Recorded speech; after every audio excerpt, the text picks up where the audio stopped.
make sure it's recording. Today we're going to be talking about how to prepare for a buyer showing.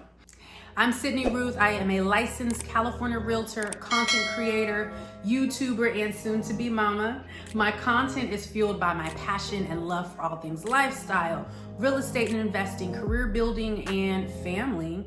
And really the goal is to give you a sneak peek into my life, a little bit of my life, and really encourage main character energy into yours as I step into mine. As you know, real estate agents, one of the biggest things that we do is show houses. So it's really important for us to have our buyers showings down pat. And it should be the same from beginning to end for every single client. And honestly, that first buyer showing is really the most important because they're meeting you for the very first time. So number one, presentation is everything, especially your first time meeting your clients. You want to make sure you are well groomed, your hair, your scent. If you're wearing a cologne or a perfume or any type of fragrance, just make sure it's very minimal. We want to make sure your clothes are ironed. You need it look polished. Again, this is their first time meeting you, and first impressions in this business really does mean a lot. If you are wearing makeup, make sure your makeup is light. I mean, this is a little heavier makeup for me. I typically don't wear like eyeshadow, but I was playing with some fun things today. But if you are gonna wear makeup, I mean, actually do you for makeup. Because I know some people, that's how they show their personality. But I like to go on the very natural side. Most times I don't wear any makeup, or I'm doing my everyday makeup, which is just, you know, some mascara, liner, lip gloss, maybe a little bit of blush. Always do my eyebrows because I don't have any when they're not done. So when you meet them at the property, you want to introduce yourself with a strong, confident handshake, especially as a woman.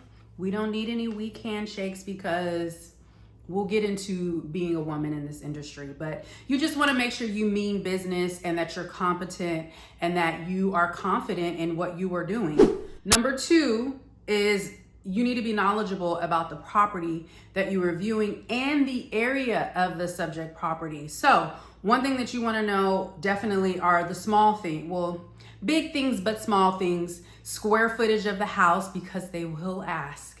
The price point of the house, maybe a few comps in the area. If there was a home that sold maybe a week ago or a month ago, that is a really good conversation starter or something to bring into your buyer presentation or buyer showing, just to show how knowledgeable you are.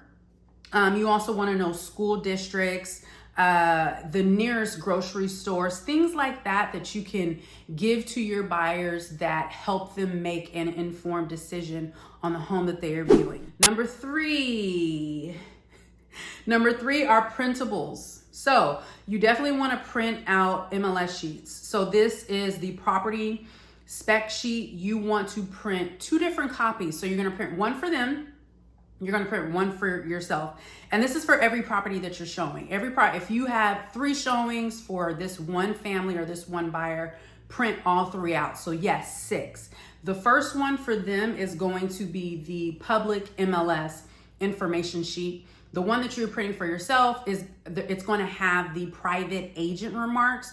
So when you go on the MLS, there's the private agent remarks that are going to say, you know, offers are due on this day, and it'll give you a little bit more tidbits about the property for your knowledge, so that you can have that knowledge when going into your showing. So with your printables, you want to explain what this is. Hey, you know, this is the specs of the property. What we're going to do as you walk through the property, jot down some things that you really like about the property, jot down some questions that you may have, and you also want to have them rate the home on a scale of 1 to 10, 10 being the best.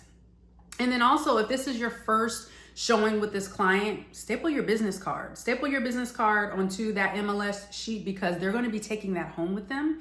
And then also, as they're walking through, that's going to be the first thing that they see. I just spit everywhere. That was nasty. Number 4, you are going to bring a clipboard. I love this one so much because prior to having clipboards, I used to just print them out and like hand it to them. And then even for myself, when I'm writing notes on it, it became difficult. So incorporating that clipboard, bring 2 of them, bring one for yourself and one for them. The printables that you presented to your buyer, you are gonna put those on that clipboard, hand the clipboard over to them. It'll have your business card, it'll have the MLS sheet, and all of the property specs. Number 5, this is really important. Once you introduce yourself, give them the clipboard, explain to them the MLS sheet and the rating system that you want them to do and write on the MLS sheet. You want to invite them into the house. Hey, take a look around. Don't Hoover. So that is number 5, don't Hoover. You want to, I like to go into the kitchen. Hey, I'm gonna hang out in the kitchen. Take a look around. If you have any questions, let me know. And we'll meet back in the kitchen. This gives them a chance to have the privacy to look through the home. You don't need to go to every single room and say, so here's the bedroom, here's the primary bedroom, here's the bathroom. We all know what these things are in the house, so does your buyer. So give them the privacy that they need to walk the entire property and meet them back in the kitchen. And then you can have a conversation about the view. So number 6, ask, fill, and see questions while you're still in the home. So this is something that I actually just started adding to my home buyer showing, sort of. You want to ask them questions about how the house made them feel. If they can see themselves waking up to this amazing view every single morning. Because 9 out of 10 times when your buyers are making a purchase, it is an emotional purchase, unless you're an investor, but it is an emotional purchase, and you want to, give them the, I guess, imagination of waking up in this home and how they would feel waking up in this home, walking down the hallway, turning on the lights, opening up the blinds and looking through the mirror. Looking through the window and the mirror.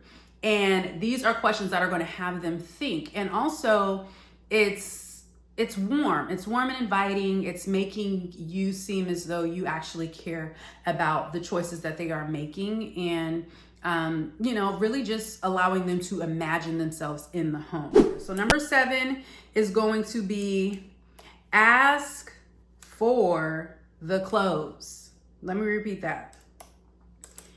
Ask for the clothes. Remember when you told them about the rating system on the MLS sheet, rate this house 1 to 10? Again, if you're viewing multiple homes, at the end of your search, hey, I see you rated this home an 8. Would you consider writing an offer on this house? Or you could even say, would you like to submit an offer on this house? Yes, that is a yes or no question, but 9 out of 10 times what I find is that when you ask that question, after them rating it, they will go into detail of, what they think about submitting an offer on that home.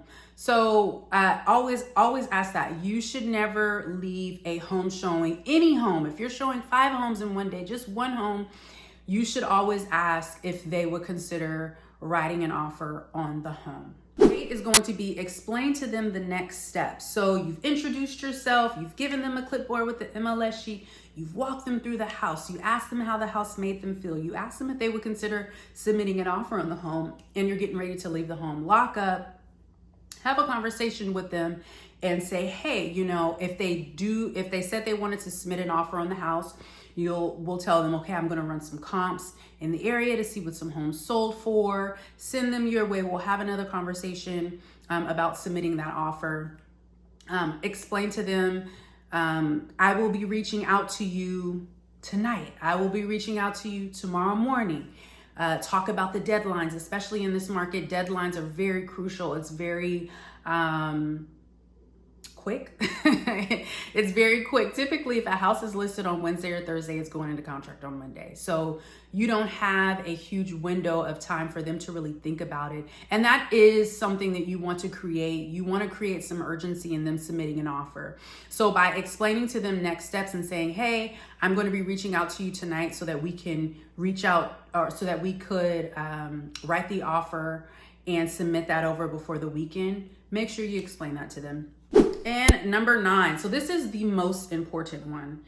Most important one is follow up. I mean, that is with any I guess sales, technically we are sales agents. There's a lot more that goes with our job, but that is technically our title. But you want to follow up. Even if they do not want to submit an offer on the home, you still want to follow up with them and say, hey, you know, thank you for viewing this home with me. Were there any additional properties that you liked? Oh, I saw a property that would really fit the criteria of what you're looking for. I'm going to send this your way. And sometimes don't even say you're going to send this your way. Just say, hey, when can we meet at the property? Because you want to get in front of people. That is the most important thing in real estate, is getting in front of people so that you can let your personality shine, so that you can be able to walk them through the process and be their confident in this real estate and in this big investment. I do have a bonus one that I really like, and this has to do with building rapport. You definitely want to continue building rapport. So with that follow-up, one thing that you can do instead of a phone call is make a video. So create a video. Hi, Johnny and Sue, Sydney here. It was a pleasure meeting you today. I am so thrilled to be working with you. I know this property didn't work out, but there are going to be some properties that are coming up and hitting the market that my team's going to be listing, and I really want to send them your way. So I look forward to talking with you tonight. I look forward to talking to you tomorrow. I look forward to talking to you next week. Whatever it is that you want to say to them, put it in a video. Technology is huge. Video is king, whether it is social media, introductions, meeting people, saying hello to people. And that's another thing that you could do before you even show the house, is send an introductory video. Hey, Johnny and Sue, Sydney Chapman here. I just wanted to make sure you can put a face to the name before we actually meet in person. I'm so excited to meet you at 123 Main Street. I will see you tomorrow. Something quick and easy, but definitely still make sure you're presentable when you're submitting that video. Those are some tips to making sure that your buyer showing goes great. You definitely want to leave notes for yourself. I definitely believe you should have a CRM system. So make sure you are updating your notes about the showing as in depth as possible, especially if you are juggling multiple clients. You want to make sure that when you go back to look at your notes, or the next time you speak with them, you know what happened during the showing, you know their kids' names if they talked about their children, the sports that your kids are doing, just so you have talking points and you're still continually building that rapport. And that's going to be important for long-term clients as well. If you have a client that you are not going to be submitting an offer on right away, maybe they decided to wait until, I don't know, next year, you still want to touch them, saying hello by using the points and using the things that they told you to build that rapport and really stay top of mind. So I'm curious to know, what are some things that you do during your home buyer showings? What are some ways that you build rapport with your clients? And I'm just curious to know. I mean, I know everybody has a different way of doing buyer showings, but I thought that these things were some of the really important ones, some of the things that have been working for me and also my team. One thing that I really love about my team is they do buyer presentations. So for the newer agents, I mentor 2 people on my team, and they go to these buyer presentation walkthroughs, which is great because it allows you to work with another agent who is a little bit more experienced, and they can kind of show you, this is what I do. Pregnancy, y'all, I burp all the time. And then I have the nerve to have some Pellegrino. I am tripping. I don't know why, all of that carbonation. Lord knows I don't need that. Anyway, so let me know in the comments. I'm rambling now. Let me know in the comments, what are some things that you do during your buyer presentation? Any of the things that I listed, do you do any of these things? How are they working for you? So I will see you on the next video. Please like and subscribe, comment below, and we'll talk soon.